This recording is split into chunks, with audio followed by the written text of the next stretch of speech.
Today, we are going to talk about how to have healthy and happy relationships with parents, siblings, and friendships. We will discuss how someone might recognize if they are in an unhealthy relationship and what kinds of communication skills can help us have the healthy relationships we want. What do you think are some benefits of having good relationships? Teachers, at this time, please pause video to allow students to answer. Some people believe we either have strong relationship skills or we don't. But the fact is, we're not born with the skills necessary to get along well with others. Instead, these skills are learned while growing up in our families. This means we can continually learn new skills to improve our relationships, and that's what we're going to focus on today. Our learning objectives include: I can identify healthy and unhealthy relationships. I can demonstrate healthy ways to set boundaries in my relationships. I know how to help and get help with unhealthy and unsafe relationships. I can identify protective strategies to protect myself. Turn to a partner and work together to place the words under the correct heading.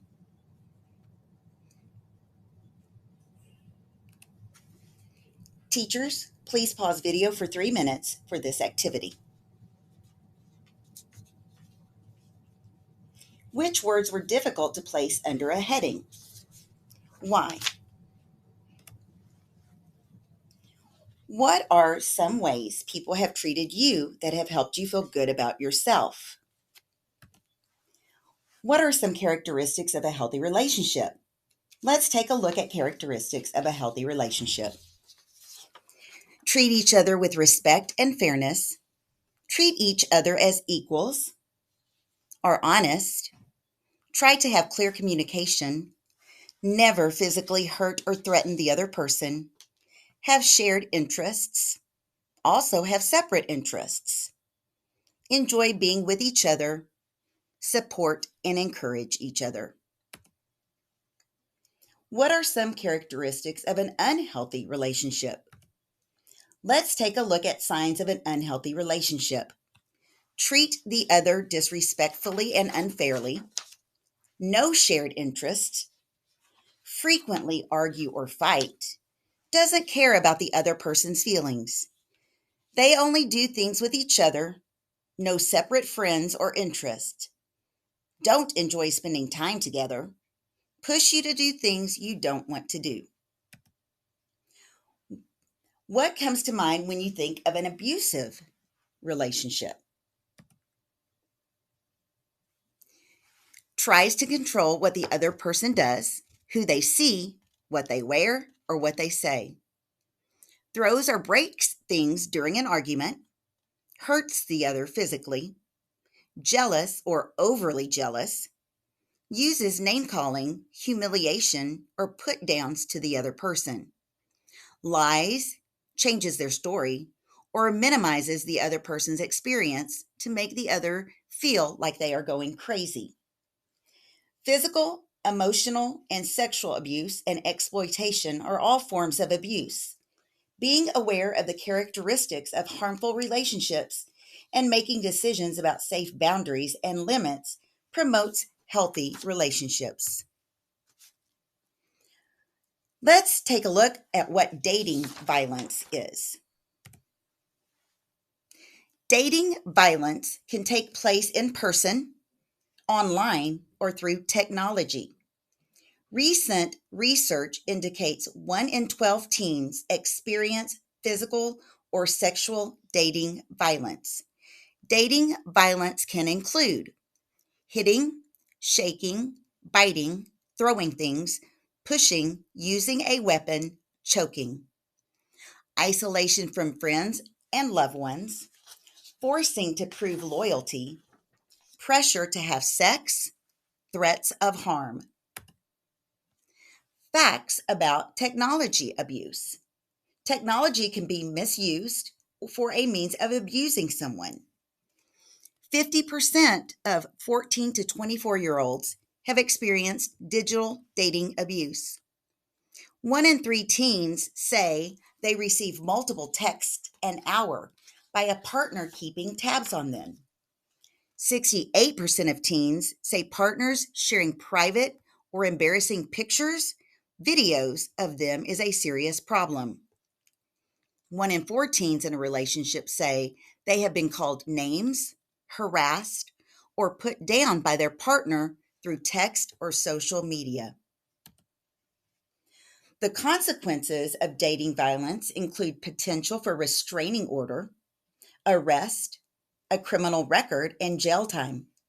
It is imperative to seek help for yourself or a friend by reporting dating violence to parents, a school administrator, or other trusted adult, the school SRO, or report on the Stop It app. Assertive communication and personal boundaries are fundamental in establishing healthy relationships. Learning to identify and establish healthy friendships provide a foundation to establish healthy dating relationships and marriage down the road. Having personal boundaries will help you search out positive peer influence and avoid negative peer influence. Personal boundaries are the rules and limits we set for ourselves within relationships. Boundaries should be based on your values or things that are important to you and your family. Knowing your boundaries before you enter a situation will make it less likely that you'll do something that you are not comfortable with. Take a moment and think about what your personal limits and rules are for your relationships. Turn to your neighbor and talk about a time when you were able to set a clear boundary. Teachers, please pause the video for a few minutes for students to do the activity. Setting personal boundaries. Body language. Face the person, make eye contact, use steady tone of voice at the appropriate volume level. Be respectful. Avoid yelling, put downs, or giving the silent treatment. Plan ahead. Think about what you are going to say and how you are going to say it before having a difficult conversation. Compromise. When appropriate, listen and consider the needs of the other person. There are 3 communication styles. Passive. Doesn't stand up for what they believe or think. Does not express their feelings. Little eye contact. Indecisive. Doesn't show anger toward others. Aggressive. Tries to dominate others. Relies on blame and criticism. Low tolerance for frustration. Loud, overbearing, demanding. Frequent interruptions. Assertive. Clearly state needs and wants. Good eye contact. Appropriate speaking volume. Confident body language. Listens without interruption. Steady tone of voice. Assertive communication is the intermediate between aggressive and passive style and is characteristic of people who are able to defend their own interests and opinions while respecting that others have their own. Assertive communication helps facilitate the relationship between 2 people. Effective communication includes the 4-part I message. Expressing opinions, saying no firmly but respectfully, asking for what you want, initiating conversations, expressing positive feelings, expressing appreciation, and stating your strengths and abilities. An I message includes stating what you feel the behavior that affected you, the reason, and what you need in the future. Here are 4 points to help guide all kinds of situations assertively. These points help you demonstrate reflective listening skills. Use of I messages and clarifying what you need for a positive outcome, assertive communication, will help you. Show you understand the other person's needs and feelings. Express your thoughts and feelings using an I message. Be specific and clearly explain the actions you want from the other person. Mention the positive outcome from change. Have you ever said something you didn't mean or reacted in a way that you later regret? It's a fact of life that we will find ourselves in stressful, challenging situations. There is a difference between reacting and responding to a stressful situation. Reactions are instant and instinctive. They happen on autopilot. When you react, you don't think about the consequences. When you respond to a situation, you take a moment to consider the implications of your actions and words.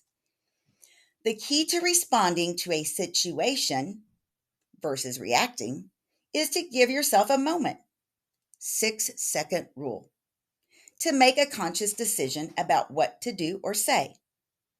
The 6-second rule can help with assertive communication by thoughtfully considering a response from a place of respect and kindness for yourself and others. Let's practice setting a boundary with an I statement. For each scenario, form an I message to provide an assertive response.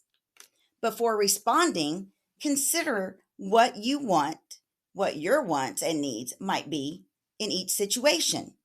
Be sure and use the 6-second rule before you respond. Teachers, pause video for 5 minutes for this activity. Then ask for students to share with class.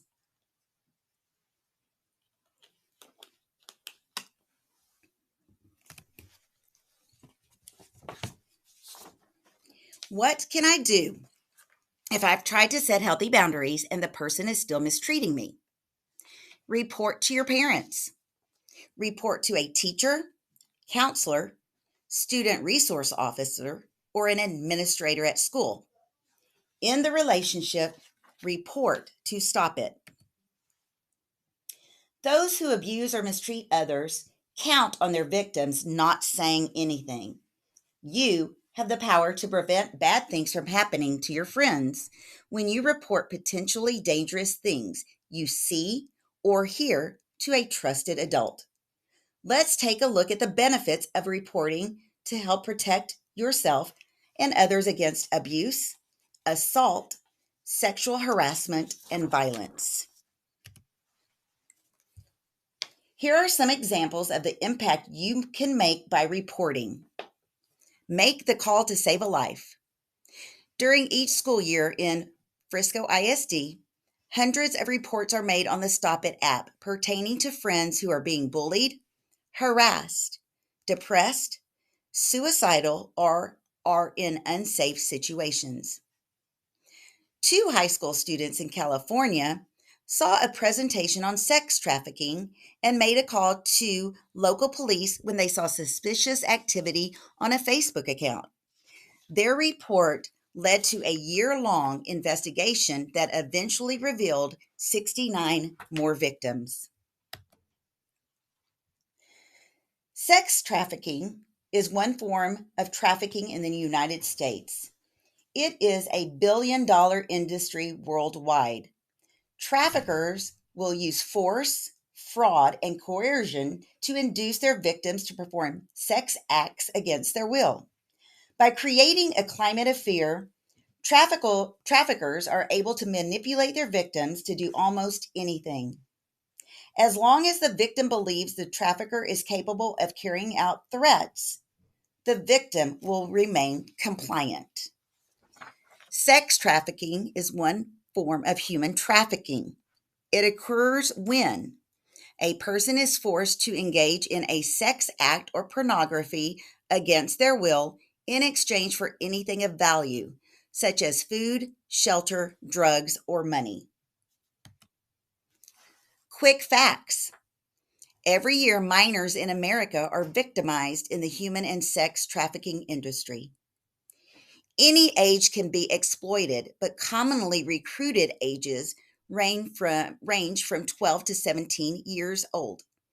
Traffickers prey on vulnerable youth, hurting, abused, or bullied, runaway or homeless, lonely or disconnected, wanting someone to look out for them. It is important to clearly communicate personal boundaries and respect your own boundaries and those of others. All individuals have the right to refuse sexual contact. Predators are people who access sites where students visit and look for potential victims. Here are a few suggestions to protect yourself and your friends. Always let your parents know where you are going. Travel in a group. Do not respond to strangers' communication efforts. Save messages and photos that are from strangers or are threatening or sexual in nature to show your parents. Watch out for your friends and talk to them if you see something that seems suspicious. Don't keep secrets or share secrets with a stranger or someone you have recently met. Go to a parent, guardian, or trusted adult at school to report suspicious and unsafe behavior. In summary, in a healthy relationship, you find trust, respect, assertive communication, equality, and support. Use assertive strategies like iMessages to set healthy boundaries.